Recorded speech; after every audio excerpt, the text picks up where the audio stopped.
നമസ്കാരം. മലയിടം തുരുത്തിലെ ഭൂമി കുടിയൊഴിപ്പിക്കലുമായി ബന്ധപ്പെട്ട തർക്കത്തിൽ കടുത്ത നിലപാടുമായി പെരുമ്പാവൂർ മുൻസിഫ് കോടതി.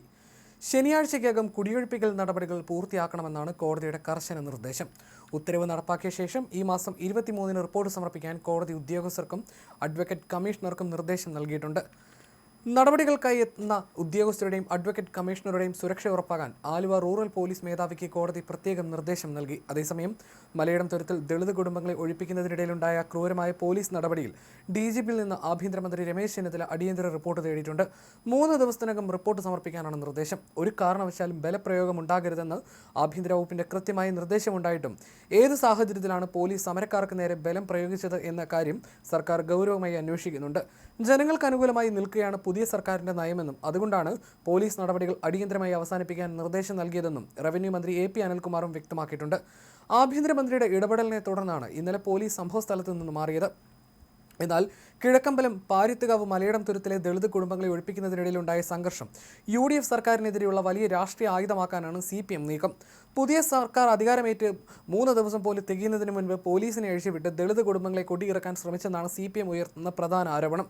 ഈ വിഷയത്തിൽ തുടക്കത്തിലെ തന്നെ സർക്കാരിനെ പ്രതിരോധത്തിലാക്കി വൻ ജനകീയ പ്രക്ഷോഭം സംസ്ഥാന തലത്തിൽ സംഘടിപ്പിക്കാനാണ് CPM ആലോചിക്കുന്നത്.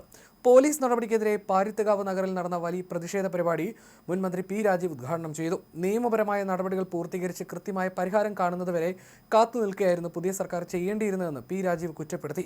സർക്കാർ മാറി എന്നതിന്റെ പേരിൽ ദളിത് വിഭാഗത്തിൽപ്പെട്ടവരെ ബലം പ്രയോഗിച്ച് കുടിയിറക്കാമെന്നാണ് കരുതുന്നതെങ്കിൽ കേരളത്തിലെ ജനകീയ മുന്നേറ്റം അത് അംഗീകരിക്കില്ലെന്നും അദ്ദേഹം മുന്നറിയിപ്പ് നൽകി.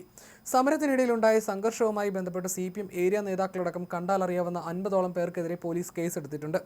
കഴിഞ്ഞ 2023 മുതൽ 15ാമത്തെ തവണയാണ് അഡ്വക്കേറ്റ് കമ്മീഷൻ ജയപാലന്റെ നേതൃത്വത്തിൽ റവന്യൂ പോലീസ് ഉദ്യോഗസ്ഥർ കുടിയൊഴിപ്പിക്കലിനായി ഇന്നലെ മലയിടം തുരുത്തിലെത്തിയത്.